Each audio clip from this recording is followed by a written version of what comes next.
Hey people, and welcome to this 5-part series just about tuning the drum set. I believe that being able to tune your drums yourself is a very, very important skill for being a drummer. And you can learn it and you can practice it. And in this series, I want to give you all the information and the many cool tricks necessary so that you are independent and you can tune your drum set however you like for every situation you are in. We will talk about so many different and important topics. Tuning the drum set to the room. So this is a very challenging room that's going to be interesting. How to tune old drum heads. How to pick the right drum heads. How to pick the right drum hoops. We talk about dampening. We talk about tuning for microphones for the studio and so on. So that's going to be interesting. And one thing is very important. I said that you can learn tuning, and that's true. So you probably know that taking a whole day just to set up your drum set perfectly for yourself, that's a very interesting experience. And just the same, taking a whole day just for tuning your bass drum is also time very well invested, and that's a really cool training. So I want to offer you everything I know in this series, but still, I would be glad if you just pause the video anytime you like, if you find something interesting, and try it out for yourself. Don't just watch the whole series. Pick one thing you like and do it. That's much better than watching the whole series and doing nothing. But of course, I would be glad if you watch the whole series, because in every part there are general tips and tricks, and the tips in the bass drum section apply to the toms as well, but you will see for yourself. So it's very important to me that at the end of this series, you are able to tune for yourself. So I will show you and explain to you all the methods, but of course, later on you will be independent and you will combine the different methods creatively to whatever situation you are in. Many of the things I talk about are experience or things I learned from other drummers or teachers. If I use specific methods, and I still know where I learned them, I will tell them to you, because it's important to me to always give the sources. Also, I want you to know that I record the whole video just with one microphone that's mounted on the camera. So you will always hear how the drum sounds exactly where the camera stands. So there are no effects on it, and that's going to be very interesting because you always hear how the drum really sounds in the room and not with any effects. So you will always hear the bare, naked sound in this room. One quick thing before we go right into the main topic. I love making these videos for you. I love sharing my knowledge and my experiences on YouTube for you. And I love everyone who supports me by leaving a like, a comment, or who subscribes to the channel.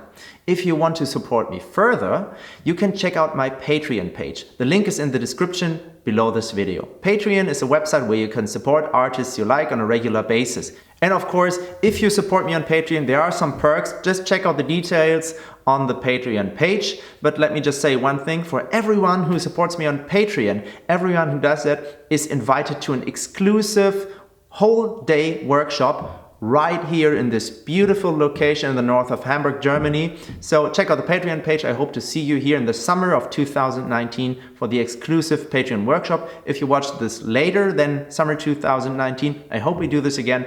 Again, check the Patreon page. And now we start talking about tuning the drums. The first question we have to ask ourselves is, when do we tune the drum set? Well, of course, your ears have to decide about that. Whenever you are not satisfied with the sound of your drum set, you have to tune it. But of course, there are a few rules of thumb. The first is, whenever you transport your drum set, whenever you pack it up and go to a different location, after that you have to retune it, because the pressure changes, the temperature changes, and the movement itself will cause the drum head to be not in tune as much as before. So whenever you're in a new location, you have to tune, also to tune for the room and the situation you're in. Also, if you have new drum heads, you have to tune a little bit more often, because a new head will change a little bit more than an older head. And if the temperature in your room changes, maybe you're not heating your practice room all the time, then you have to tune it a little bit more often. But my advice is just tune right before every band rehearsal. maybe once a week. If you don't play in the band right now, how about whenever you're not satisfied, tune it, and once a month tune the whole drum set, go into detail, tune every head, every bottom head, every top head, this once a month, and every week whenever you're not satisfied, you just tune it. But how often do you have to change your drum heads? Again, your ears have to decide. You have to decide. If you can't get the desired sound with your current heads, then change them. Don't just change them when they crack, because they could crack in a very important moment on the stage or in the studio. And also in the time leading up to the head cracking, it won't have a good sound, because that just shows that it's severely degraded, so you should have changed them before that. I know it's expensive, but changing your heads and having fresh heads on your drums has so many benefits. Most of all, you train your ears. Your ears will become more sophisticated because you know what a fresh head and a full tone sounds like, and you want to achieve this. If you have fresh heads on the drums, you can do much more with them. If the heads are older, you can only tune them higher. You won't achieve a low tone with an old drum head. Also, you can just practice better, because with better sounding heads, you will get more demanding and you will achieve much more in your practice time. But of course, it depends on the kind of music you play, how loud you play, and how often you play. If you just play a few days per week for half an hour, maybe you can last with changing your heads just once a year. But if you play heavy metal and you play each day for an hour, maybe you should change your better heads, your top heads, once a month. I myself change my snare drum head before almost every show when I play loud music, when I play rock or heavy metal. And if I play softer music, I would change the snare head every few shows, and the tom heads I would change every 3 or 4 gigs if I play loudly, and if I play soft music, maybe every 10 gigs. And don't forget to change your reso heads. This can have a huge impact on the sound of your drums, because even though you don't play them with a stick, they still degrade. So I would change my reso heads before every tour, and before every studio recording I will put fresh heads on the whole drum set, on all the drums. Let me illustrate how important it is that you change your reso heads, the bottom heads of the drums, frequently. This is a snare drum reso head without the wires. It looks very slick and smooth because we have a lot of tension on it. And on one gig I had to help a friend, and we quickly changed the snare wires, and we said, let's just change the reso head to be safe. And this is what a new reso head looks like. You can see it's shiny and smooth, and it has a little bit of a tone. And when we changed his reso head, it started looking like this when there was the tension on it, but when it came off, it looked like this. This is the actual head. No tone at all and completely destroyed. And it looked like this at first, but all of this was hidden in there. So change your reso heads frequently, even though you don't hit them with a stick. They still degrade. If you know that you want to put a new drum head on, you have to choose one. Let me help you a little bit with it, but I won't tell you which drum head to buy for a certain style of music. Your ears have to decide again. You have to know what sound you want to achieve. And then you can pick a drum head, and many manufacturers make it a little bit easier for you. They give you some indications on the packages or on their website how the different drum heads sound, but still you have to compare them for yourself. So this may take some time, be patient. It's totally okay to try a few different drum heads, not be satisfied, and try another one to find your sound. I'm still looking for my sound every day, again, anew. But there are some pointers I want to give you. So the more open, the more clearly and resonant and clear and high your sound has to be, the thinner and clearer your head has to be. So you pick a single ply, non-coated. This is an Adoro single ply drum head. You can also buy an Ambassador Clear by Remo, or a G1 from Evans, or even a Remo Diplomat, which is the very thinnest batter head Remo offers. You can also pick an Aquarian. This is a single ply Aquarian with a coating on it. This is especially good if you play with brushes, because you have this texture. And also this is a little bit of pre-dampening, this coating, so the tone will be a little bit warmer and not so harsh like with the clear drum heads.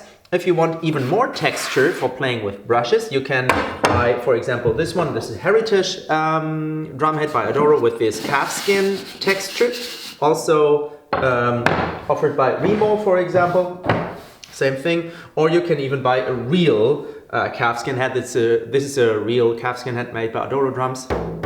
But you have to use this in a very different manner than the other heads. You have to moisten this before you put it on. That's a very special drum head. As I'm talking about special drum heads, of course, for bass drum and snare drum, there are some different options, some very specific drum heads for just the bass drum or just the snare drum. For example, I use this one by Evans. This is the Genera Dry Coated. This has some little holes in here and a little bit of pre-dampening. And this is the perfect balance of openness and control for the sound for me. There's also the Controlled Sound by Remo. The name says it all, but I like this one because it controls a little bit of the overtones on the edge of the snare drum, this very high pang pang sound, but not too much, so it still sounds open enough, and I don't need any artificial muffling on this one. I just put this head on and I squeeze it fairly tight on there, and this works very well for me.